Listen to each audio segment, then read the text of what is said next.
Hello everyone and welcome back to the Bantamweight Boxing YouTube channel. The sun is shining, it's a lovely Saturday. It's like Barbados outside and I'm loving it. Gonna go play some golf in a little bit, so should be good. But it is a Saturday, so you know what that means. It's the Boxing Weekly Roundup. Got it in one try. I forget it every time I do this video, but smashed it. Yeah, I'm also slightly annoyed because I did just film this whole thing and then the camera just stopped. So take two, here we go. So I just got to remember all the funny jokes I said. Luckily there wasn't any. So let's go. First one, Eddie Hearn predicts Whyte KOs Fury in the 11th round on April the 23rd. Very specific there, Eddie Hearn. Do I think this will happen? No, I'm not predicting a Whyte KO. I'm predicting a Fury points decision. But there has been a lot of talk recently. A few people come out and said they're worried about Fury getting knocked out in this fight. And I wouldn't be surprised. I think, you know, the most likely way Fury's going to win it is probably points. Although he could knock out Whyte. I wouldn't put that past him either. But for Whyte, there's no world there's no world in which I see Whyte beating Fury on points. I just don't see that. The only way I see him beating Fury is with that left hook, boom, knocking him out. You can tell I'm a boxer. Yeah, so I wouldn't be surprised if it does happen. I think a lot of it depends on what style Fury chooses to adopt. He's obviously been saying he's going to come forward and, you know, put weight on his punches and kind of try and knock Whyte out, which, you know, probably try and do. But I think if he does that, he is going to make himself, you know, is it susceptible to some Whyte big punches from Whyte. Sounded really weird, that big punch. But yeah, so I wouldn't be surprised if Fury tries to outbox him. I think he's going to be better off staying, you know, keeping it rangy. Whyte's a lot slower, you know, following him around the ring. I don't see him cutting off the ring particularly well. I think Fury had more success in that. But, you know, Whyte is very good in that kind of tight exchange. You know, we saw when he rocked AJ in their fight, you know, that was a close up and then he just comes. He's really good at hiding that left hook and it sneaks out of nowhere and then boom. So we'll see. But yeah, I wouldn't not the craziest prediction, not the craziest thing that Eddie Hearn said. He usually dots a lot of rubbish, but that's not the worst one. Again here, Ricky Hatton worries for Tyson Fury if Whyte hits him full force. Yeah, no shit, mate. They both weigh like, what, 400 pounds or something. It's like getting hit by a car if one of them hits you. So I think that stands for any heavyweight. You know, if they hit you with full force, you're going to get knocked out. But yeah, I think Fury does need to be wary of that power. You know, obviously he's been in there with Wilder, but Wilder doesn't know how to set up a punch. I mean, he can land one, but he doesn't know how. You can always kind of see it coming.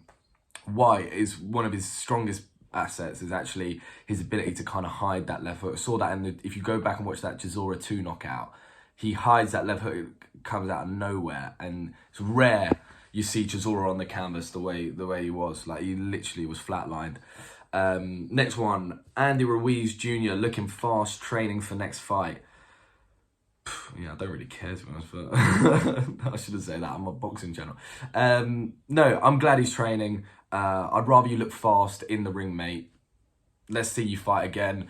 You know, had that massive win against AJ. I wanted him to then bounce off after that. Even when he lost to AJ, like, then you're still in the mix. Like, you just beat the unified heavyweight champion, but he seemed like he wanted to take his foot off the gas, you know. I thought he was going to retire, actually, but I'm glad to see he's back training.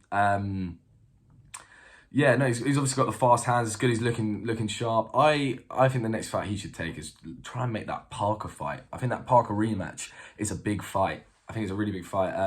He's let himself, because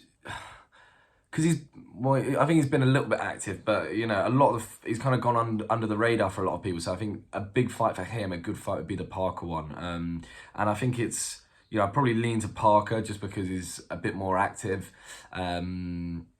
And against, you know, quite high level, you know, not high level, but Chisora was a good win for Parker. So I would lean to Parker in that, but I think that's a really good fight. So yeah, hopefully we see him back in action soon, because heavyweight division right now is popping, man. It's well, boxing in general. Like, this is such a good time for boxing. Like, it's been a while since I feel like boxing has been one of the top sports being spoken about.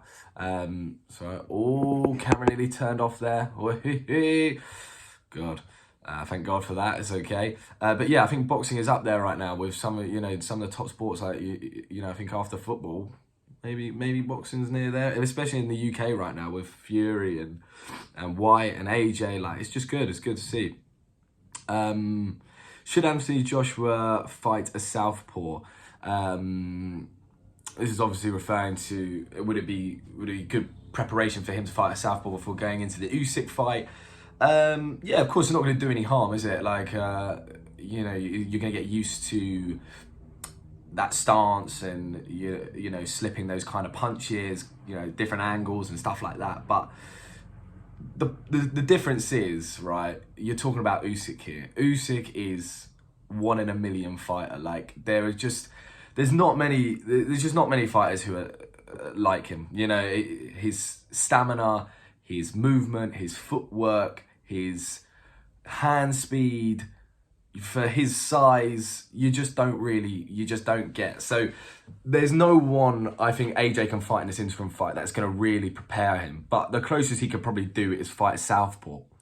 Or he could give Lomachenko a little ring and then maybe do a little sparring session with him, I don't know, like massive gloves or something like that. But that's the only guy alive right now who's gonna teach AJ the ways to beat Usyk.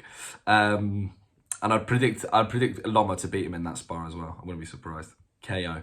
But yeah, it's not going to do any harm, is it? So I think what they're doing right now is there's been a lot of talk about it. I think they're making that WALLIN fight. I'd say I'm 80% sure that's what's gonna get announced next. There's been talk about Joe Joyce, but I don't think they're going to put him in the ring with Joe Joyce. I'm not saying AJ's scared of him. I don't think he is at all. I would predict AJ to beat him, but I just think that is a really hard fight. I think Joyce is just a monster. Like, well, he is a juggernaut, isn't it? That's what he calls himself, and there's no better name for him. Yeah, I just think, his stamina, chin, his physical size. Like, I think he'd probably pushed AJ. I think he'd bully AJ in the ring, I think he's physically a lot stronger than him. And I think probably knows how to use his weight a little bit better than AJ. So I think it's... Oh, shit. Bloody hell. Just knocked the camera down. God. We're going to make it through this video, I promise. God, this is crazy. But yeah, I think Joyce is all wrong for him. Bloody hell. Yeah, so I don't see that fight. I think it's going to be Otto WALLIN next. That's my prediction.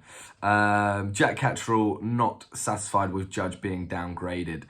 Yeah, you would be, wouldn't you? Like, he's been robbed of a load of money, of a load of world titles. Like, yeah, it's good that the Judge is getting downgraded, but what does that do for him? Do you know what I mean? He's still in the same boat. He's still been quite hard done by. So more needs to be done. More needs to be done. I'm going to be out on the streets protesting. Joe Joyce not likely for Anthony Joshua next fight. Yeah, that's what I'm saying. I think Frank Smith said this. Yeah, I don't see it. I think maybe down the line, I think it's a huge fight, actually. The more I started thinking about it, I was like, yeah, this is a massive fight. I think, obviously, the press conference isn't going to be great, is it? Like, he's not a major talker, is he, Joyce? But in terms of the fight itself, one's a gold medalist, one's a silver medalist. Both, big guys, good KO records, both British. Yes, a huge fight, isn't it? And Whyte Fury just did Wembley, so I wouldn't be surprised if they could sell out Wembley as well. Let's see, one or two more, and then we'll wrap it up before I get attacked by my camera again. Canelo open to fighting Beterbiev versus Smith winner in December. Love it. Love it. Mate, you got to love Canelo. If you're a fan of boxing, you've got to be a fan of Canelo. Like, what he's doing for the sport at the moment is nuts. Like, he is the definition of, I will fight you anywhere, anytime, any place. He's willing to get it on with anyone. I don't think he is scared of any person on this planet. He is a nut job. Fighting a cruiserweight. This guy fought a welterweight. Like, bonkers. But yeah, I love it. I love it. Keep going, Canelo. I think it's not only great because we're seeing great fights of him, but also as well, he's encouraging other fighters around his weight division to get it on. Like, he's telling fighters, you know, if you want to fight me, you two need to get it on. The winner can come and fight me. You know, he's basically made that Batavia versus Smith fight. Do you know what I mean? I'm not saying that one exactly, but there's a lot of fights like Charlo fights and stuff like that. That good fights will be made because of Canelo. So he's doing the job of the promoters. This is what the promoters should be doing. But it's brilliant. Let's see if there's anything else. Sergey Kovalev faces Tavel Pulev on the 14th on Triller pay-per-view at the Forum. God, that was a mouthful. Pause.